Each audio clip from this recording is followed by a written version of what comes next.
الحمد لله الذي هدانا لهذا وما كنا لنهتدي لولا أن هدانا الله لقد جاءت رسل ربنا بالحق صلوات الله عليهم أجمعين أما بعد فأعوذ بالله من الشيطان الرجيم بسم الله الرحمن الرحيم يا أيها الذين آمنوا اتقوا الله ولتنظر نفس ما قدمت لغد واتقوا الله إن الله خبير بما تعملون صدق الله العظيم۔ محترم حاضرین، بزرگوں اور بھائیوں،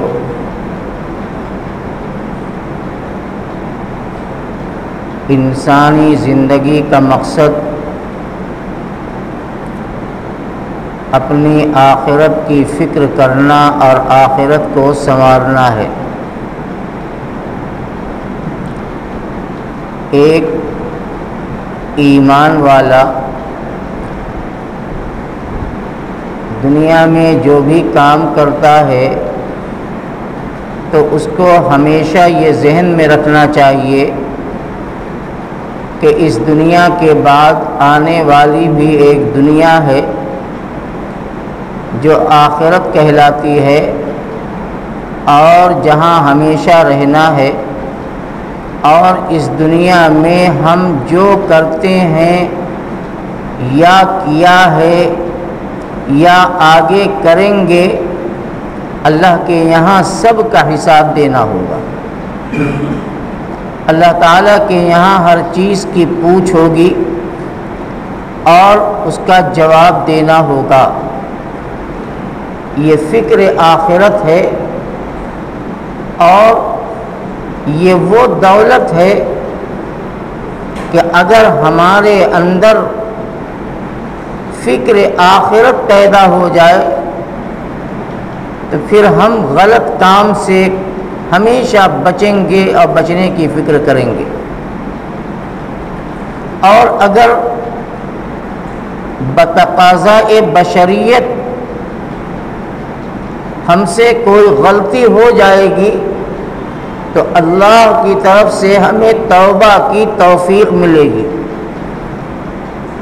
اور توبہ اللہ کو بے انتہا پسند ہے، معافی اللہ کو بہت پسند ہے۔ ہم سے گناہ ہو جائیں تو اللہ کی طرف توجہ ہو اور معافی مانگیں تو اللہ تعالیٰ ایسے بندوں کو بے انتہا پسند فرماتے ہیں۔ اس پاک آیت میں جو آپ کے سامنے پڑھی ہے، اللہ تعالیٰ نے فکر آخرت ہی کو بیان فرمایا۔ اللہ نے فرمایا یا ایھا الذین آمنوا اتقوا اللہ، اے ایمان والو اللہ سے ڈرو، تقوی کی زندگی اختیار کرو، اللہ کا خوف اپنے دل میں پیدا کرو۔ آگے فرمایا وَلْتَنْظُرْ نَفْسٌ مَّا قَدَّمَتْ لِغَدٍ، اور ہر انسان اس بات پر اچھی طرح سے نظر رکھے اور خیال رکھے جو اس نے کل کے لیے آگے بھیج دیا ہے۔ ما قدمت لغد، غد کہتے ہیں عربی میں آئندہ آنے والے دن کو، اور یہاں اللہ کی مراد آخرت کا دن ہے، اس لیے کہ اس دنیا کے بعد آنے والی دنیا ہے جس کا ہمیں سامنا کرنا ہے۔ تو اللہ فرماتے ہیں وَلْتَنْظُرْ نَفْسٌ مَّا قَدَّمَتْ لِغَدٍ، خوب اچھی طرح سے دھیان رکھو کہ ہم آنے والے کل کے لیے کیا بھیج چکے ہیں اور ہمیں کیا بھیجنا ہے۔ اللہ تعالیٰ فرماتے ہیں وَاتَّقُوا اللَّهَ، پھر اللہ نے فرمایا کہ خدا سے ڈرو، اللہ سے ڈرو۔ انسان سے ڈرنا کیا؟ دنیا کی مادی طاقتوں کا خوف کیسا؟ جس دل میں خوف خدا ہوگا، اللہ کا ڈر ہوگا، تو دنیا کی چیزوں کا ڈر اس کے دل میں نہیں آ سکتا۔ اور جس کے دل خوف خدا سے خالی ہوں گے وہ ہر چیز سے خائف ہوگا، ہر چیز سے ڈرے گا، ہر چیز سے جو ہے خوف زدہ رہے گا۔ اللہ فرماتے ہیں واتقوا اللہ، اگر کوئی ذات ایسی ہے جس سے ڈرا جائے تو وہ ذات صرف اللہ کی ہے۔ کیوں؟ ان اللہ خبیر بما تعملون، اللہ کو خوب معلوم ہے کہ تم کیا کرتے ہو یا کیا کر رہے ہو، اللہ کو خوب معلوم ہے۔ تم چپکے چپکے کیا مشورے کرتے ہو، کیا پلاننگ کرتے ہو، کون سے تانے بانے اور سازشیں بناتے ہو، انسان سے چھپ سکتی ہیں، اللہ سے نہیں چھپ سکتی۔ اللہ سب جانتے ہیں، اور جب خدا جانتے ہیں تو اللہ کو حق ہے کہ اللہ تم سے پوچھے گا، اللہ تم سے سوال کریں گے۔ اس لیے ہر عمل سے پہلے، ہر کام سے پہلے ایک ایمان والا اچھی طرح یہ سوچے کہ ہم جو کر رہے ہیں کل ہمیں خدا کا سامنا کرنا ہے، اللہ کے یہاں ہم سے پوچھا جائے گا، ہم سے باز پرس ہوگی۔ ہم کاروبار کرتے ہیں، ہم تجارت کرتے ہیں، ہم ملازمت کرتے ہیں، ہم کارخانے چلاتے ہیں، ہمارے ماتحت 50 سینکڑوں غریب بنکر ہیں، مزدور ہیں، ملازم ہیں۔ اللہ تعالیٰ فرماتے ہیں کہ ان کے ساتھ بھی اچھا سلوک کرو، ان کے ساتھ صحیح معاملہ کرو، جو زبان سے کہو اسے پورا کرو۔ اگر زبان سے کچھ کہا اور عمل کچھ رہا تو یہ سمجھ لو کہ یہ دنیا کی چند دن کی زندگی ہے، پھر اللہ کے یہاں تمہیں آنا ہے۔ اللہ نے تمہیں زندگی کی ایک مہلت دی ہے، ایک موقع دیا ہے، تاکہ تمہارے لیے اللہ نے آخرت کا جو انعام جنت کی شکل میں رکھا ہے، تم اچھے عمل کر کے تم اپنے آپ کو جنت کا مستحق بنا سکو۔ اپنے ملازموں کے ساتھ، کاریگروں کے ساتھ، جن سے تمہارے کسی قسم کے معاملات ہیں، ان کے ساتھ اچھا سلوک کرو، انصاف کرو، حق کی بات کرو اور حق والا کام کرو، حق تلفی مت کرو۔ اس غریب، وہ کمزور، یاد رکھو جو آج کا کمزور ہے کل وہ بہت طاقت والا ہوگا اللہ کی بارگاہ میں۔ اگر طاقت والے نے زیادتی اور ناانصافی کی ہے، اللہ تعالیٰ کے یہاں اس کی وہ بہت بے حیثیت ہوگا، اور جسے ہم نے دنیا میں بے حیثیت سمجھا تھا اس کی بڑی حیثیت ہوگی۔ اللہ کے یہاں دونوں آمنے سامنے کیے جائیں گے۔ اللہ فرمائیں گے کہ تم بتاؤ تمہارا کیا حق تھا، انہوں نے تمہارے ساتھ دنیا میں کیا کیا؟ وہ بتائے گا پروردگار انہوں نے میرا مال دبایا، انہوں نے میرا حق مارا، انہوں نے میری زمین دبائی، انہوں نے میری عزت سے کھلواڑ کیا، انہوں نے میرے اوپر غلط الزام لگایا۔ اللہ فرمائے گا کہ سچ کہتے ہو، انہوں نے کیا تھا۔ لو آج میں کہتا ہوں کہ ان کے پاس جو نیکیاں ہیں ان کی نیکیاں تم لے جاؤ، اور اے بندے جو تم نے گناہ کیے تھے اپنی گناہ اس کے اوپر ڈال دو، یا جہنم میں جائے گا تم جنت میں جاؤ۔ اللہ تعالیٰ فرماتے ہیں وَلْتَنْظُرْ نَفْسٌ مَّا قَدَّمَتْ لِغَدٍ، خوب اچھی طرح سمجھو اور ذہن میں رکھو کہ آگے کل کے لیے تم نے کیا کیا۔ طاقت کے نشے میں، دولت کے نشے میں مغرور اور گھمنڈی مت بچ جاؤ۔ غریبوں کو حق دو، مزدوروں کو حق دو، جس کا باقی ہے ان کا باقی ادا کرو۔ افسوس اس بات کا ہے ان کے آج نیت خراب ہوتے ہوئے کوئی دیر نہیں لگتی۔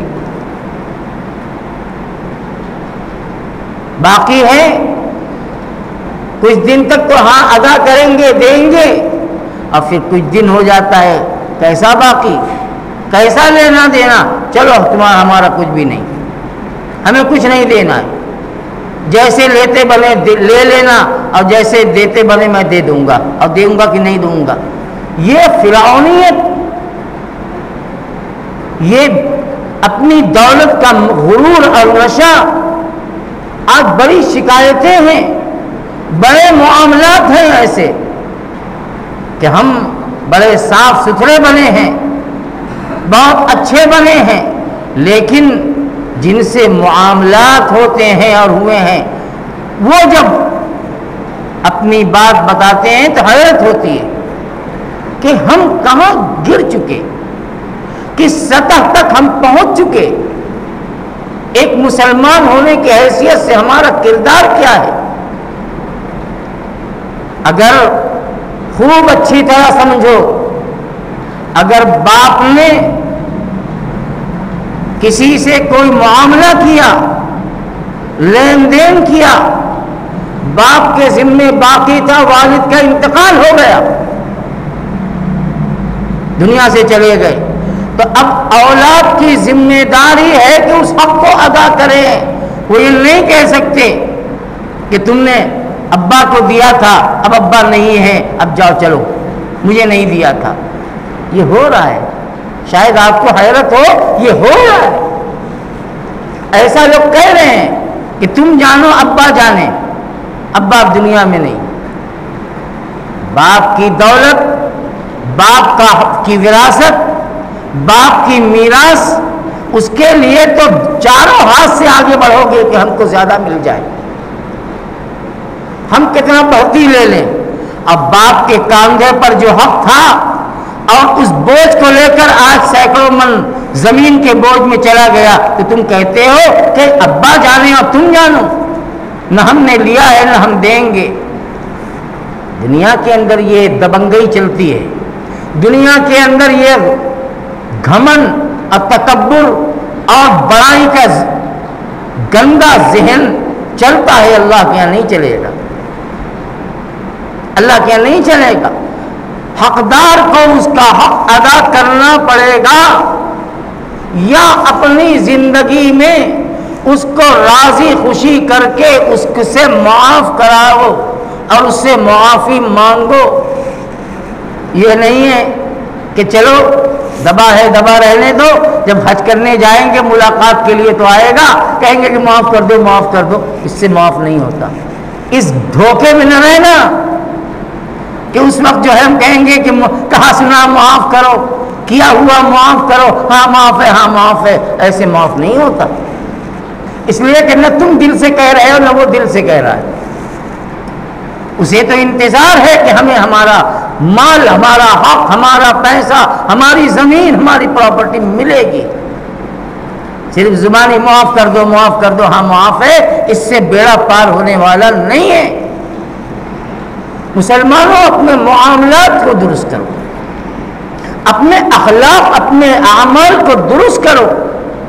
یہ بلائیں، یہ مصیبتیں، یہ پریشانیاں جو آج رنگ بدل بدل کے ایک کے بعد ایک، ایک کے بعد ایک، ایک کے بعد ایک آتی چلی جا رہی ہیں، کہیں ایسا تو نہیں کہ یہ خدا کی پکڑ ہے؟ ایسے حالات میں بھی ہم اپنی اصلاح اور اپنے سدھار کے لیے تیار نہیں ہیں، نہیں تیار ہیں۔ ابھی میں نے 2 جمعہ پہلے بھی آپ سے ایک بات کہی تھی کہ قیامت کی نشانی ماں باپ کی نافرمانی، تفصیل سے میں بیان کر چکا، میں صرف اشارے کر رہا ہوں۔ لیکن اتنا کچھ سننے کے بعد بھی وہ اولادیں جو اپنے ماں باپ کا دل دکھاتی ہیں، انہوں نے اپنے رویے میں کوئی تبدیلی کر دی یا نہیں کی، یہ سوچنے کی بات ہے۔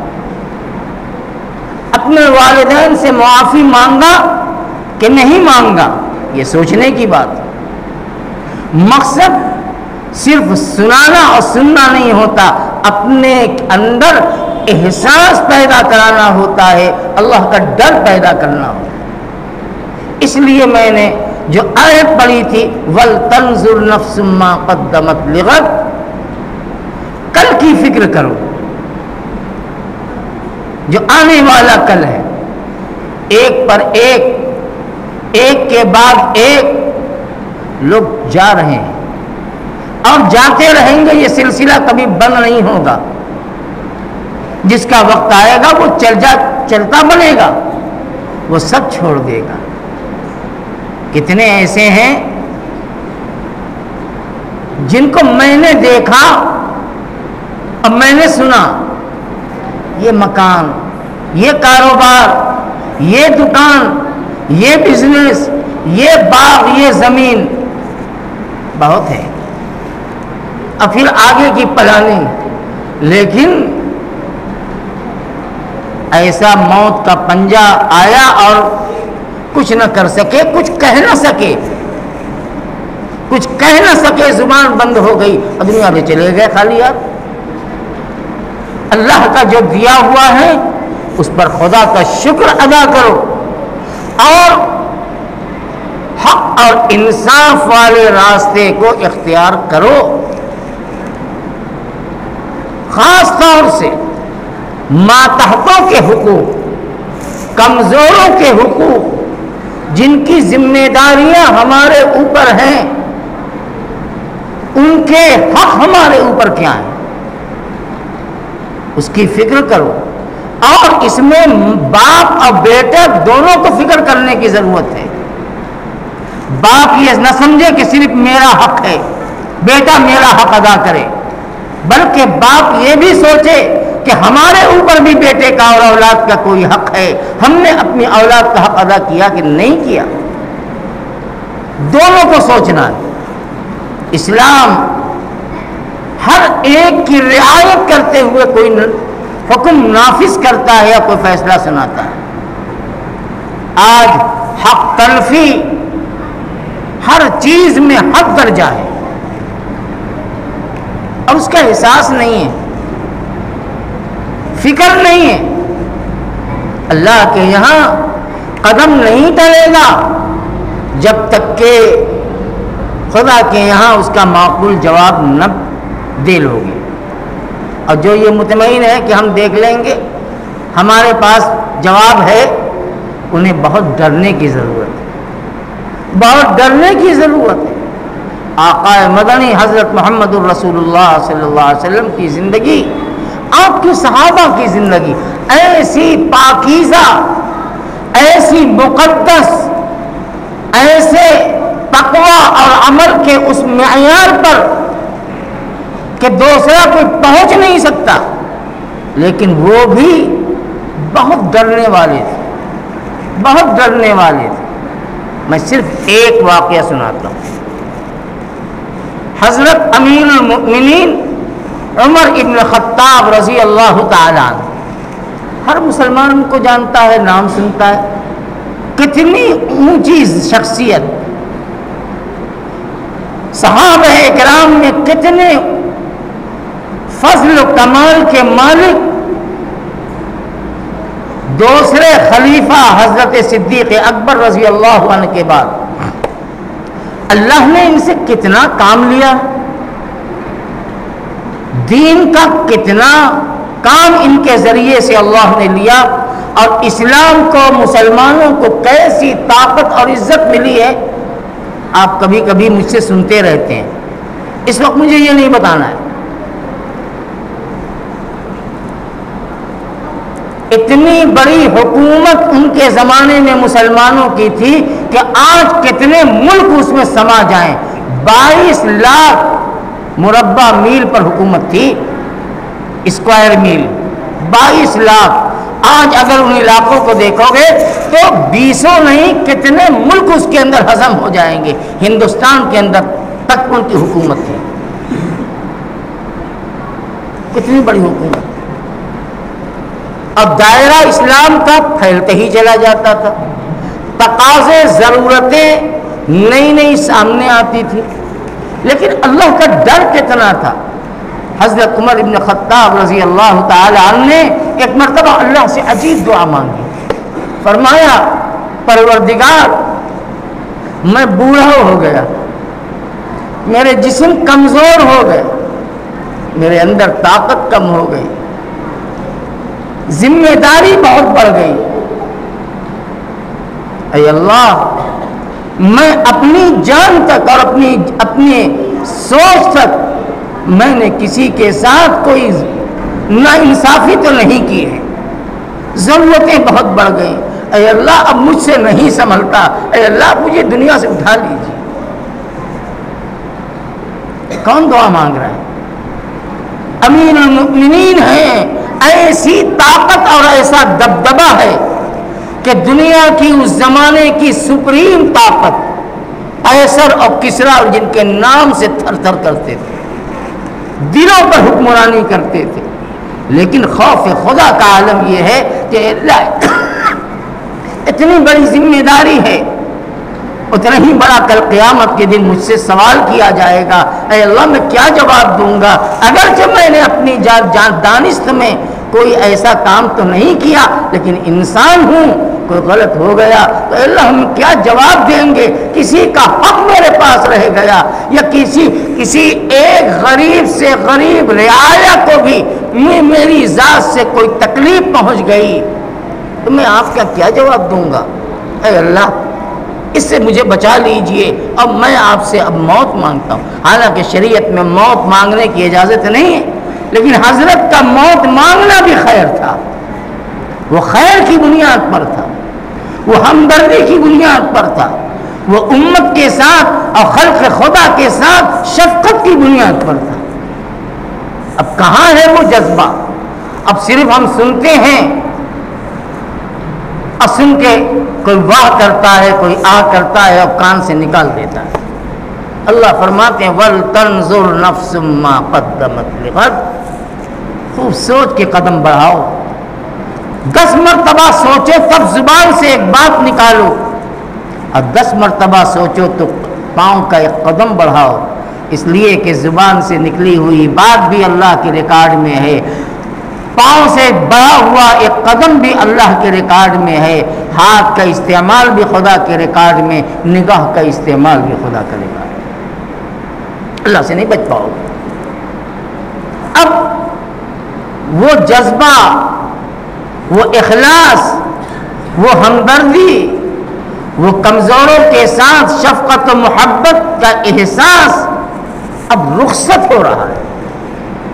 اب نفسانیت, خود غرضی, اپنی انا اور اپنی چودراہٹ اور اپنی طاقت کا گندا اور پرفریب احساس ہے. حالات کا بگاڑ دن بدن بڑھتا چلا جا رہا ہے.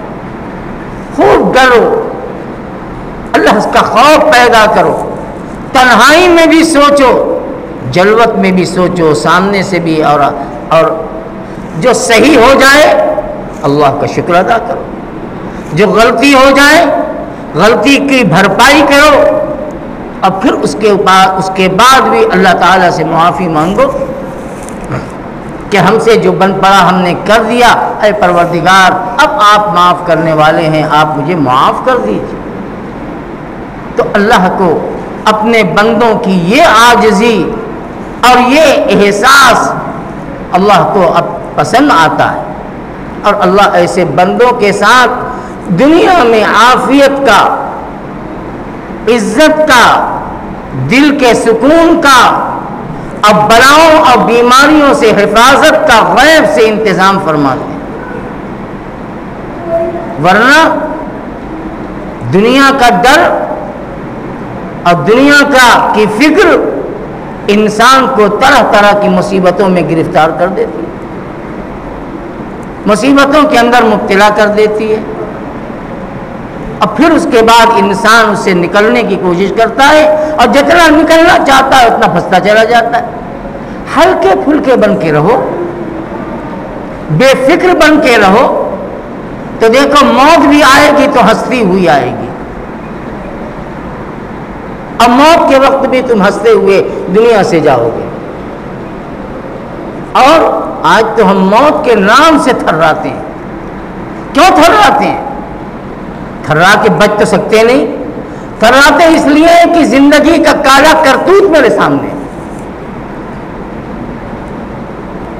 ہم نے کیا کیا 60 70 80 سال کی زندگی میں؟ اب دنیا کی محبت دل میں جمی تو موت کا خوف آئے گا۔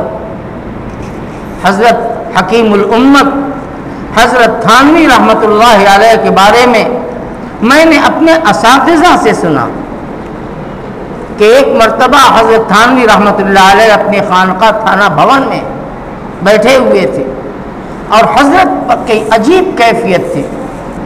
حضرت نے فرمایا الحمدللہ، اس وقت میں اپنی ایسی کیفیت محسوس کرتا ہوں کہ اگر ابھی ملک الموت آ جائیں اور کہیں کہ اشرف علی چلو تو میں مرنے کے لیے تیار بیٹھا ہوں۔ یہ معمولی آدمی نہیں کہہ سکتا، اور یہ واقعہ مجھ کو فقیہ الامت حضرت مفتی محمود صاحب نور اللہ مرقدہ نے سنایا تھا اپنی مجلس میں، کہ حضرت تھانوی، اور میں نے دوسرے اساتذہ سے بھی سنا ہے کہ حضرت تھانوی کی زبان سے یہ جملہ نکلا۔ آج ہم کہہ سکتے ہیں؟ کیوں نہیں کہہ سکتے؟ جبکہ غربت، فاقے کی زندگی گزری ہے حضرت کی، سادگی زندگی گزری، لیکن کتنا خوش ہیں، اور کہتے ہیں کہ الحمدللہ اس وقت میری یہ کیفیت ہے کہ اگر ملک الموت آ جائے تو میں کہوں جلدی چلو لے کر۔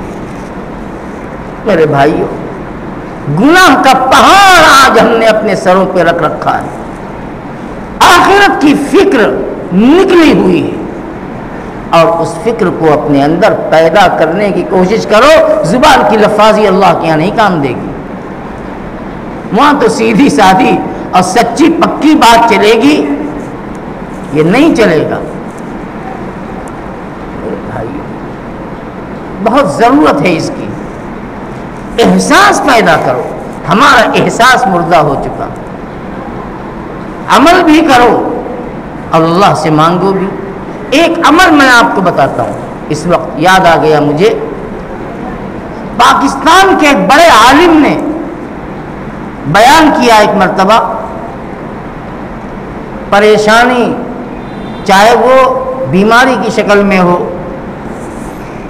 مال کی شکل میں ہو، ذہنی پریشانی اور مصیبت ہو، فرمایا شیخ الاسلام حضرت مولانا سید حسین احمد مدنی نور اللہ مرقدہ کا ایک عمل ہے جو جمعہ ہی کے دن ہوتا ہے، مجھے یاد آ گیا ابھی، بس اسی پہ اپنا بیان ختم کروں گا۔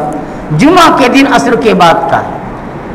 فرمایا کہ حضرت فرماتے ہیں کہ جو آدمی جمعہ کے دن عصر کی نماز کے بعد 3 مرتبہ شروع میں درود ابراہیمی، درود ابراہیمی وہی درود جو آپ نماز میں پڑھتے ہیں، وہی درود ابراہیمی ہے، 3 مرتبہ، اس کے بعد 7 مرتبہ سورہ فاتحہ، 3 مرتبہ آیت الکرسی، اور 25 مرتبہ لا الہ الا انت سبحانک انی کنت من الظالمین، 25 مرتبہ پڑھے، اور پھر 11 مرتبہ درود ابراہیمی اخیر میں، وہی اللہم صلی علی محمد الی آخرہ، درود ابراہیمی 11 مرتبہ پڑھے، اور پھر اللہ سے دعا کرے۔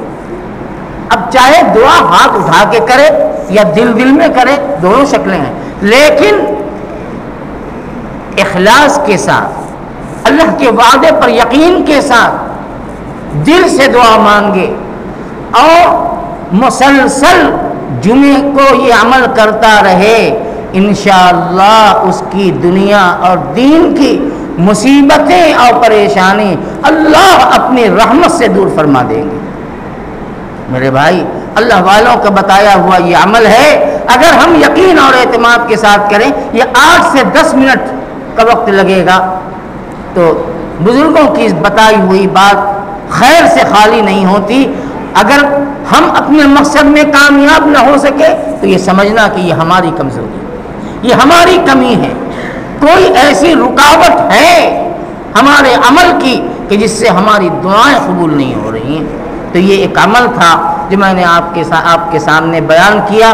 اللہ تعالی ہمیں حسن عمل عطا فرما دے، حسن اخلاق عطا فرما دے، اور فکر آخرت ہمارے دل پر مسلط کر دے کہ ہم ہر موڑ پر اپنی موت اور اپنی آخرت اور اپنے قبر کو یاد کرنے والے بن جائیں، اور ہمیں جو برائیاں اور جو غلط کام ہم سے ہوئے ہیں اللہ سے سچی توبہ کرے، حقدار کو ان کا حق ادا کرے۔ وآخر دعوانا ان الحمد للہ رب العالمین۔